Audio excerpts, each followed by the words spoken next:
Good morning students. आज हम lesson number 6 start करने जा रहे हैं।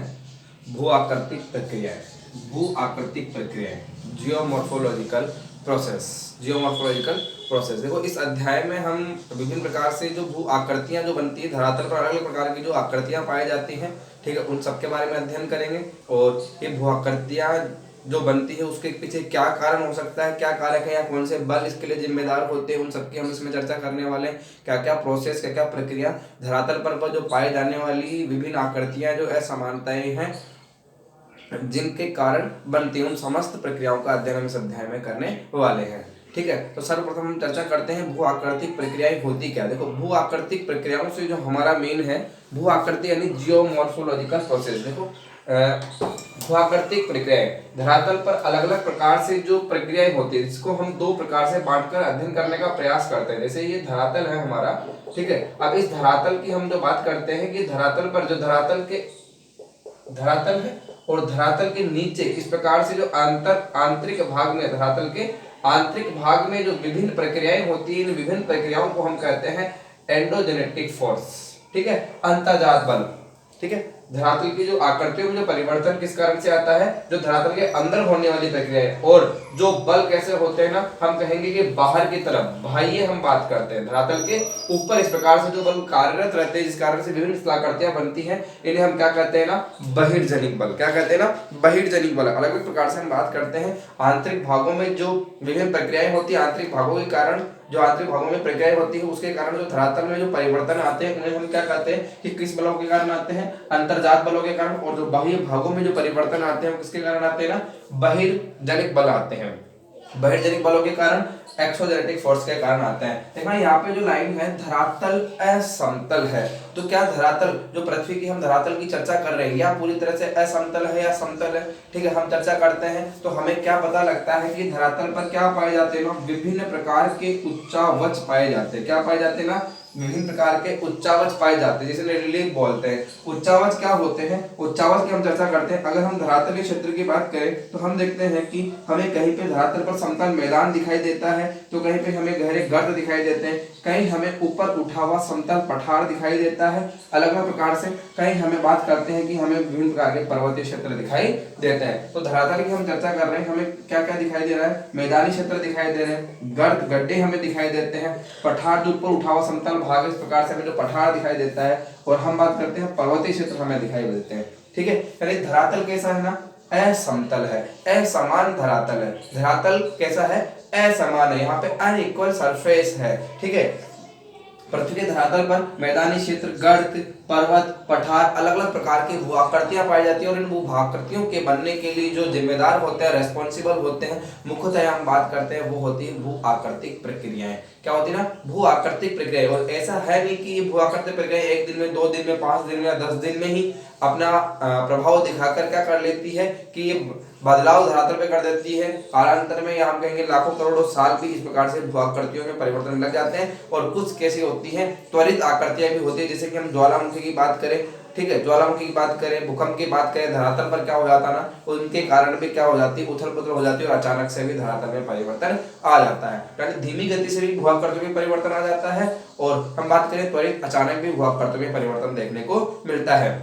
और जो धरातल के अंदर विभिन्न प्रकार से आंतरिक प्रक्रियाएं जो कार्य करती है, ठीक है, और धरातल में जो परिवर्तन आते हैं, उसका जो मुख्य हम कहेंगे कि कौन से बल जिम्मेदार है, उसके लिए अंतर्जात बल जिम्मेदार है। और बहिर्जनिक बल किसके लिए जिम्मेदार है, धरातल के ऊपर विभिन्न प्रकार से क्रियाएं होती है। अब हम इन विभिन्न जो प्रक्रियाएं हैं, उन सबकी हम चर्चा करते हैं कि क्या क्या यहाँ पे परिवर्तन हमें देखने को मिलते हैं। ठीक है, तो धरातल का जो आंतरिक भाग है, धरातल के आंतरिक भाग से, जैसे हम बात कर सकते हैं ज्वालामुखी की बात करें तो ज्वालामुखीता है, ज्वालामुखी की हम बात करते हैं, अंदर ही अंदर क्या हो रहा है, विभिन्न प्रकार से परिवर्तन हो रहा है। और परिवर्तन होने से यहाँ पे दरारों से मैग्मा क्या हो रहा है ना, बाहर निकल रहा है। और बाहर निकलकर क्या कर रहा है, विभिन्न प्रकार से भू आकृतियों का निर्माण कर रहा है। और ये ज्वालामुखी का जो बाहर निकलना है, वो किसके कारण से हो रहा है, ज्वालामुखीता हो रहा है अंतर्जात बलों के कारण। धरातल के अंदर जो विभिन्न प्रकार के बल प्रभावी है, उन बलों के कारण क्या हो रहा है, कि तरल तत्व मैग्मा बाहर की तरफ निकल रहा है और धरातल पर विभिन्न प्रकार की स्थलाकृतियों का निर्माण करता है। हम एक बार में कह सकते हैं कि धरातल पर अलग अलग प्रकार की स्थलाकृतियों का जो निर्माण है,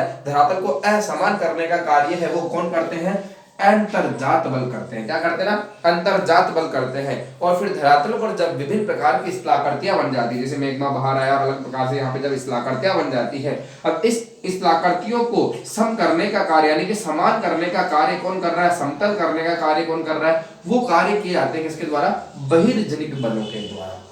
किसके द्वारा किए जाते हैं ना, बहिर्जनित बलों के द्वारा, बहिर्जात बलों के द्वारा। ये जो विभिन्न प्रकार से असमान धरातल बन जाता है उन्हें समतल करने का प्रयास किया जाता है। लेकिन ये बहिर्जनित बल इस प्रकार से जो कार्य कर रहे हैं, ये कार्य करते रहते हैं, लेकिन ये पूरी तरह से धरातल समतल नहीं हो पाता। यानी कि बहिर्जनित बलों के प्रयास के बावजूद भी क्या होता है कि ये धरातल क्या नहीं हो पाता है, समतल नहीं हो पाता है। ठीक है, अब बहिर्जनित बल की हम चर्चा करेंगे क्या है। हमने पहले भी पढ़ा है, अलग अलग प्रकार से हमने बात की है, अपक्षय, अपर्दन, परिवहन और निक्षेपण। ठीक है, इस प्रकार की हम चर्चा करते हैं। बहिर्जनित बलों के कारण अपक्षय होता है, अपर्दन होता है, परिवहन होता है और निक्षेपण होता है। और धरातल के जो सम करने की प्रक्रिया है वो चलती रहती है।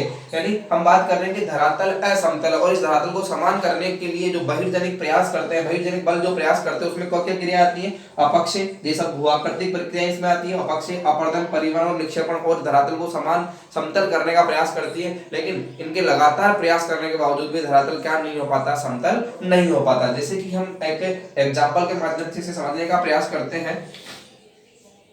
ये तरल तत्व मेग्मा यहाँ से क्या हो रहा है ना, ये धरातल इससे बाहर आया, अंतर्जनिक बलों के परिणाम स्वरूप, अंतर्जनिक बलों के परिणाम स्वरूप यहाँ से जब मेग्मा बाहर आता है तो यहाँ पर अलग अलग प्रकार की क्या बन जाती है ना, स्थलाकृतियां सी बन जाती है। धरातल के ऊपर अलग अलग प्रकार की स्थलाकृतियां सी बन जाती है। ठीक है, धरातल पर अलग अलग प्रकार की क्या बन जाती है ना, भू आकृतियां बन जाती है। जब क्या होता है, मेग्मा जब बाहर आता है, यहाँ पे जब जमाव होता है, ठीक है, तो ये अंतर्जात बलों के कारण, अंतर्जात बलों के कारण ये मेग्मा बाहर आ रहा है, यहाँ पे होने वाले विभिन्न प्रोसेस से, और धरातल क्या हो जाता है, असमान हो जाता है। ठीक है, अब यहाँ पे ये प्रक्रिया कार्यरत होती है। अपक्षय यहाँ पे ये जो बहिर्जनिक बल है वो यहाँ पे कार्य करते हैं, और अपक्षय कार्य जो बल है, अपक्षय क्या करेगा, इन चट्टानों को या जो भी स्थलाकृति होगी उसे क्या करेगा, अपने स्थान पर तोड़ने के लिए, अपने स्थान पर तोड़ने के लिए कार्य करेगा। अब ये क्या होती है, चट्टानें इत्यादि अपने स्थान पर टूटने लगती हैं। और फिर जो अपर्दनकारी कारक होते हैं, जैसे कि वायु, जल की हम बात करते हैं, हिम की बात करते हैं, इन टूटे हुए कणों को क्या करते हैं, कटाव करते हैं। टूटे हुए कणों का क्या करते हैं, कटाव करते हैं, और इन्हें दूसरे स्थान पर ले जाने का प्रयास करते हैं। जो कटाव की जो प्रक्रिया है उसे तो हम क्या करते हैं ना, अपर्दन करते हैं। और जब ये दूसरे स्थान पर, यहाँ से दूसरे स्थान पर जाते हैं, इस प्रक्रिया को हम क्या करते हैं, परिवहन करते हैं। और जैसे ही अपर्दनकारी कारकों के बलों में क्या होती है, कमी होती है, यहाँ पे क्या होने लग जाते हैं, निक्षेपित होने लग जाते हैं, निक्षेपण इनका होने लग जाता है, और यहाँ पर अलग प्रकार की भू-आकृतियां बनती है। अगर यहाँ पे गर्त है तो गर्त क्या होने लग जाएगा ना, जैसे यहाँ से क्या हो रहा है, जल के द्वारा जो चट्टान टूटी थी अपने स्थान पर, इसके जो बिखरे हुए जो कण हैं, ठीक है, बिखरे हुए कण जल अपने साथ घोलकर इसे आगे बढ़ाता रहता है। ठीक है, और आगे बढ़ाता रहता है, तो जब ये गर्त आ जाएगा तो इस गर्त में क्या होते जाएंगे ना, ये जो कण है यहाँ पे जमा होते जाएंगे। और कब तक जमा होते जाएंगे, जब तक ये धरातल क्या नहीं हो पाता है, इक्वल नहीं हो पाता। जब तक ये धरातल इक्वल नहीं हो पाता, ये प्रोसेस चलता रहेगा। ठीक है, इस प्रकार से ये जो बहिर्जनिक बल है धरातल को समतल करने का लगातार से प्रयास करते रहते हैं। ठीक है, और ये प्रक्रिया चलती रहती है जब तक धरातल समान नहीं हो पाता है। और इनके लगातार अपर्दन और अपक्षय, अपर्दन, परिवहन और निक्षेपण के बावजूद भी धरातल पूरी तरह से समतल नहीं हो पाता है। हमारा जो धरातल, पृथ्वी का जो धरातल है वो कैसा है, असमतल है।